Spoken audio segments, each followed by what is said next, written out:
Okay, you're welcome. I welcome. Okay, let us try to solve this kind of simple math. Okay, now I'm going to show you one of the best tricks, and that is why I call it tricks on squares. You don't need to waste your time. Don't even start looking for calculator.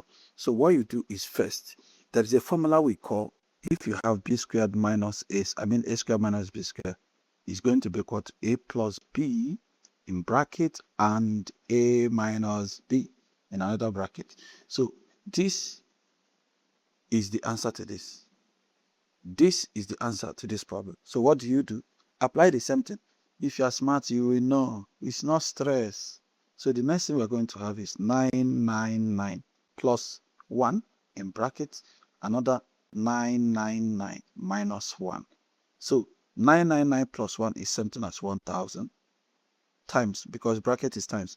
999 minus 1 is going to be 998. Now, if you want to multiply, anytime you see 000, you just don't multiply, you just write 998. Instead of these 3 zeros, you just put 1, 2, 3. This is the final answer. Use your calculator to try. You will see that the answer is correct. Whenever you see it in exam, kill it, and that will be your answer. I would like you to try this if you think you are smart.